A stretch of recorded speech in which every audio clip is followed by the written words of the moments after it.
enough and a little bit more, but no more than that. And I don't know. I mean, normally you would test each lime to know how much that is, but in the ones we use back in the UK, it's typically around twice the volume of water to the volume of lime. So I'm going to need to put 4 at least in there, and we'll see. So I did test a bit just to see if it was going to spit. One of the issues with modern quick limes from the really big kilns is that when you first give it water, they can fire bullets at you. That doesn't happen with traditionally fired lime at all, and it doesn't happen with all of the commercial ones. It depends on the hard or the soft burning that they do. So that's a warning. There may be a little moment, but actually most of it would be contained by that. But I don't think it's going to happen from the little test. Yeah, I should do a quick health and safety. Obviously, with lime or cement or anything, the main hazard is to your eyes. If you get it in your eye and you don't deal with it, it can blind you. That's as simple as that. It's been the norm in the UK to recommend that if you do get it in your eye, you run water through your eye. But actually the minimum is 20 litres, that's the recommendation. You somehow drizzle 20 litres of water through your eye. An ophthalmic surgeon who spoke to us about this at a conference suggested, well, come to casualty. Well, at the moment in the UK you might wait 4 hours before you get seen, so you might be blind. And actually water is not, if you've got nothing else, water is the thing to use. But traditionally they use sugary water. So there's sugar in the water. And the other thing that we have in health and safety kits in the UK typically, or in first aid kits, is saline solution. You should not really try and get lime out of your eye with saline either, because these things, I mean, lime and salt lock together very efficiently chemically. Salt is a common ingredient for lime washes for that reason. Sounds totally counterintuitive that you put salt onto the wall of your building, but it's not available to the building because it's locked by the lime. So you really don't want that lock to happen in the tissue of your eye. So sugary water, we use a proprietary version. It's called dipotherine. It's sold by a French chemical company, but essentially it's sugary water. Lime burners I met in Spain a year or so ago, they used to use red wine, and we were talking about the opposite. So the acid neutralising the alkaline, and that's the basic message. The top tip, which I did read in one of the old texts, is if you've got a really crappy wine that's very acid, put a bit of quicklime in it and it becomes palatable. and at Christmas, of course, you get free mulled wine as well. You get free height for your heat in your mulled wine. So that's a top tip. Buy the cheapest wine and put a bit of... So that's the main issue. I mean, as far as getting it on your skin, obviously you don't want it on your skin, but it's actually better if it, in my opinion, only, if it's hot, you know it's there and you take it off your skin very quickly and it doesn't burn you in the meantime.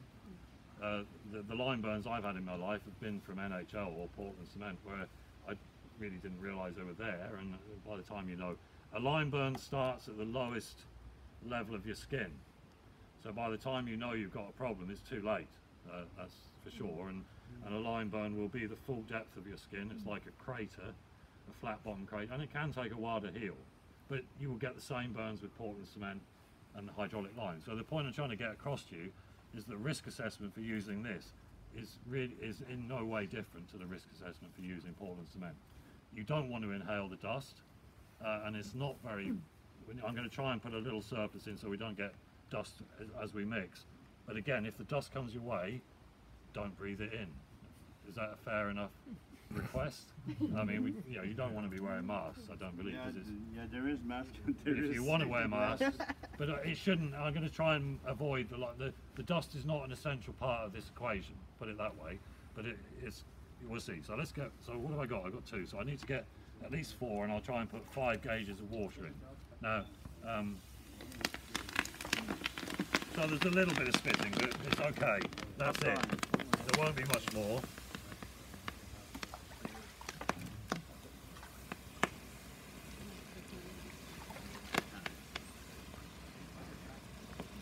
Oh, it's fun. When we do this with young apprentices, this is the bit they like the most, of course. They fall asleep when I'm talking to them, but then they love this. Well, no, I'm banking it over with the sand. So if you remember the Moxon thing, this they consider to be essential, that you keep the spirit of the lime in, but what they mean is the heat. And they're very particular. As I say, I did try and stress that, but the temperature of the slake is critical.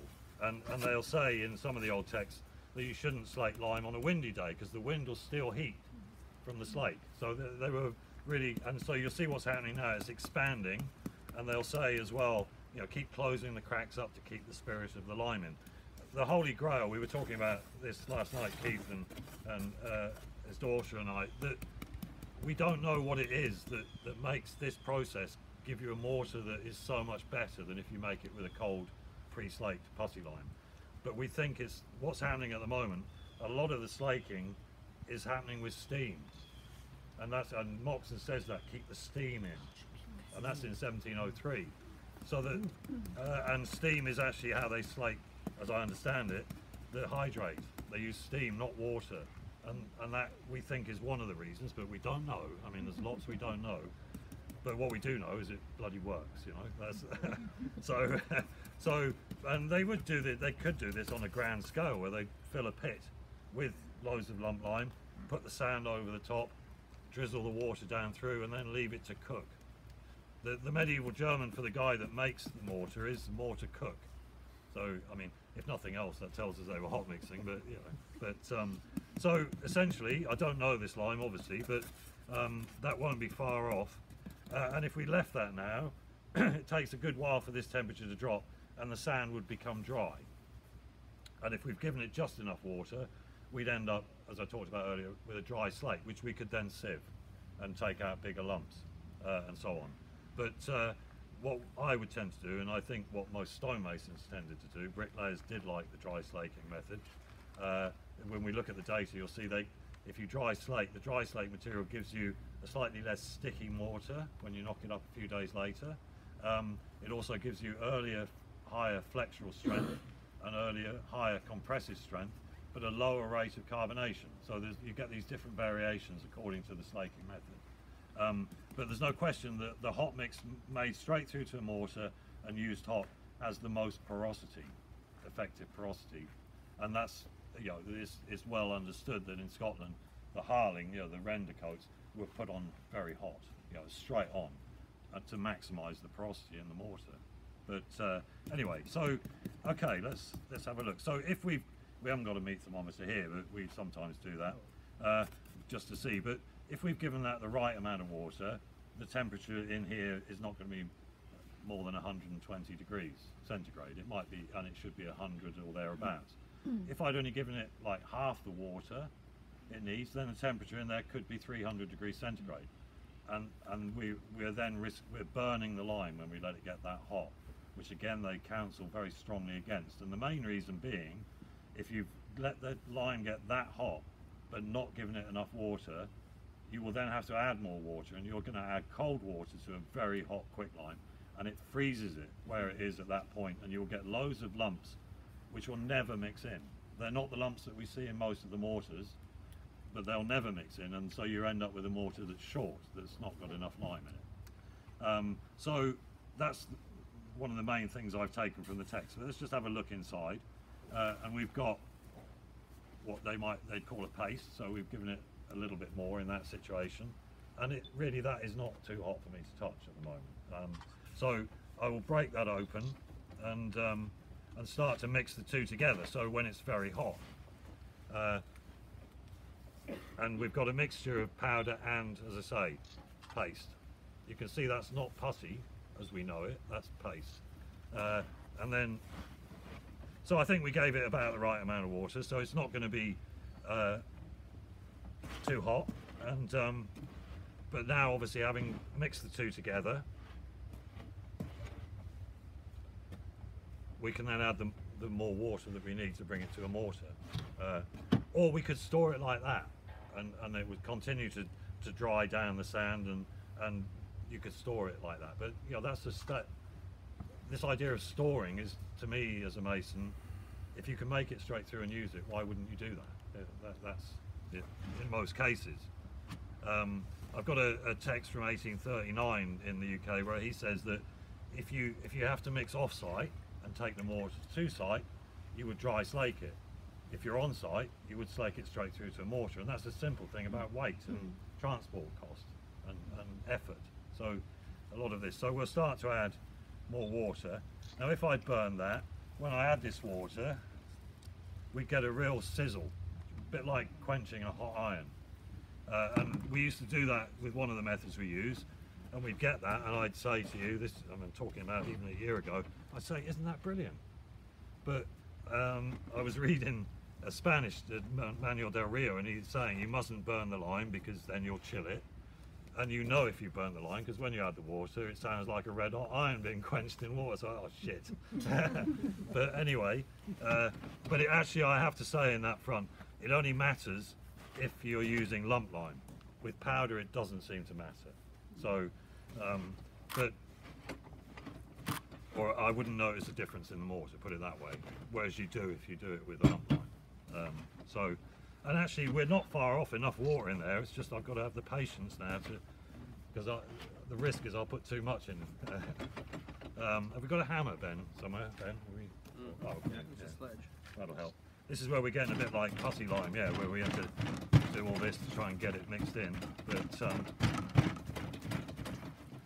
we don't tend to mix like this, I should say. I'm just showing you the traditional way. We would do, if we're using lump limes, we do it in a mixer. And we'd put all of the lump lime and all of the aggregate in together and add a full bucket of water, if the bucket's the gauge. We'd put a full bucket in and then follow it up with a gentle feed of water to bring it straight through to a mortar. So, so we don't do it this way.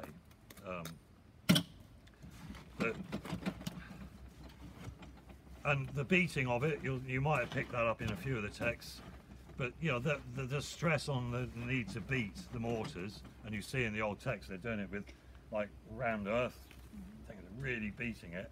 Some of them put a figure on that. I think in the Parliament building ones, I can't remember the Canadian one, it says 3 hours, but actually others say a typical gauge with about a cubic yard, 8 hours for one man. That's a hell of a lot of work. And that's another thing, Alex, if you're here, that's another thing, we don't understand the significance of that. You know, what are they doing? Is it, I mean, some of it is to incorporate more lime, obviously, the lumps. But actually, I suspect also, a bit like this, it means you can bring the mortar to a workable consistency without adding too much water, which then reduces the shrinkage when you use it. So that's something we really need to explore, I think. But again, obviously in a roller mixer, which is the best way of making these mortars, the machine does that for you. And that's why from the 18th century, on any project of any scale, they would build roller mixers on the site. A pit in the ground, brick lined and so on. So, okay, so I mean, for a typical pointing job, this is actually how Emma and I will mix. We mix like this with the trowel. We don't, because then we've got the option of using it very hot and in small batches. But I think I might be able to put a bit more water in without making it too wet. But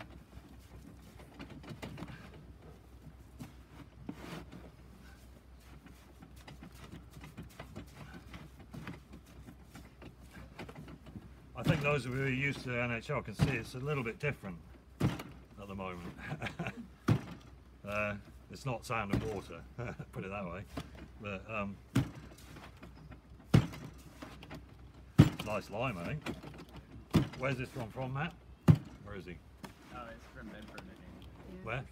Bedford, it's like southern. Give us some more water. Yeah, I'm gonna. I just don't want to put too much. That's all. Just so.